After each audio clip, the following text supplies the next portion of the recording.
Hola, mi nombre es Lady Mariana Bocanegra Cisneros, soy estudiante de Trabajo Social en la Universidad Minuto de Dios, actualmente estoy cursando segundo semestre y en esta ocasión le haremos una entrevista a Miguel José Gaita Díaz, trabajador social egresado de la Fundación Universitaria de Monserrate,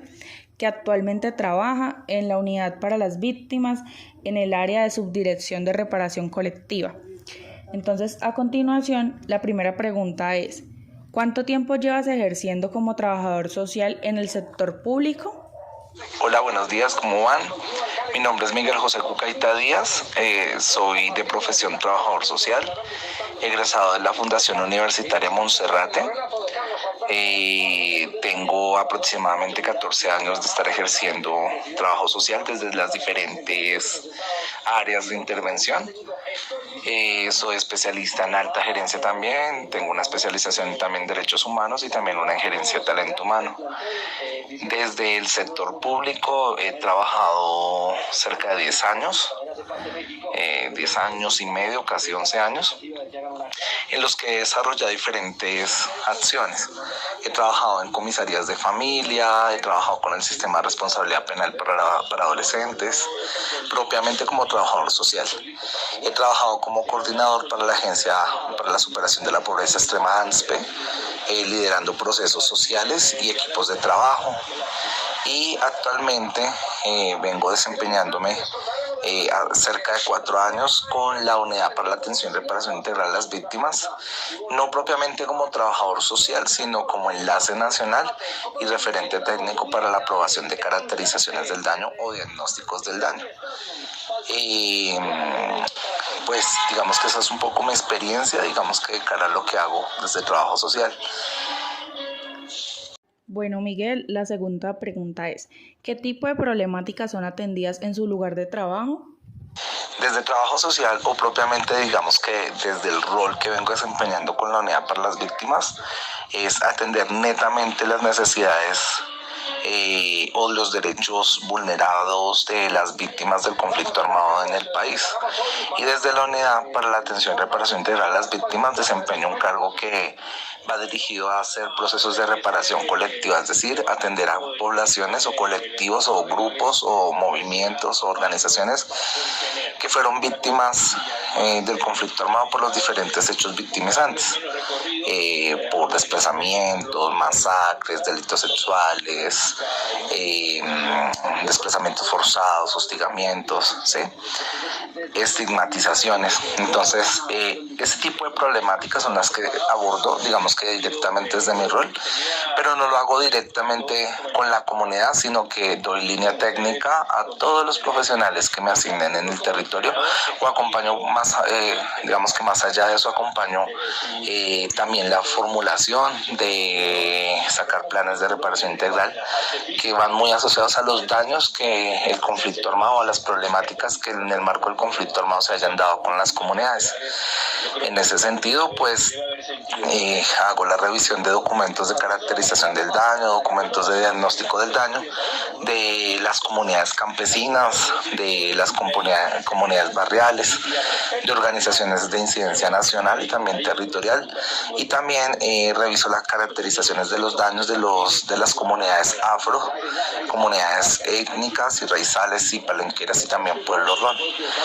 Y todo es en el marco de los daños que el conflicto armado les haya ocasionado a estas comunidades. Entonces, ese es el tipo de problemáticas que abordamos desde esta experiencia que estoy desempeñando como enlace nacional o como referente técnico,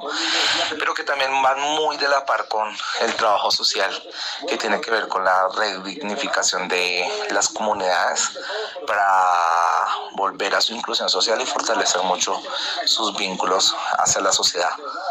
Bueno, Miguel, ¿qué tan importante es la comunicación asertiva entre los usuarios y el trabajador social y por qué? Por supuesto, al estar trabajando con una entidad del Estado o con una empresa pública,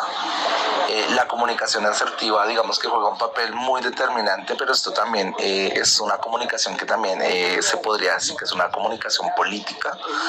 participativa, puesto que que digamos que esto atiende obviamente a unas lógicas de la política pública, y más allá de que así, exista una lógica de las políticas públicas, tiene que ver con el conocimiento propiamente de un modelo de reparación colectiva y cómo este modelo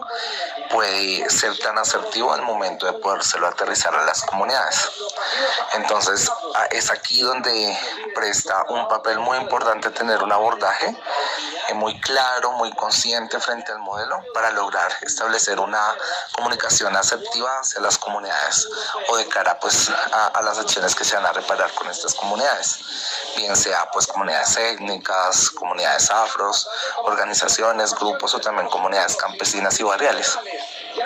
Entonces esto, digamos que de alguna manera la comunicación tiene que ser muy constante, pero también muy ligada al modelo propiamente de la Unidad para la Atención y Reparación Integral a las Víctimas. Entonces la comunicación se va dando siempre y cuando pues se tenga claridad frente al modelo y de esta manera poder aterrizar una comunicación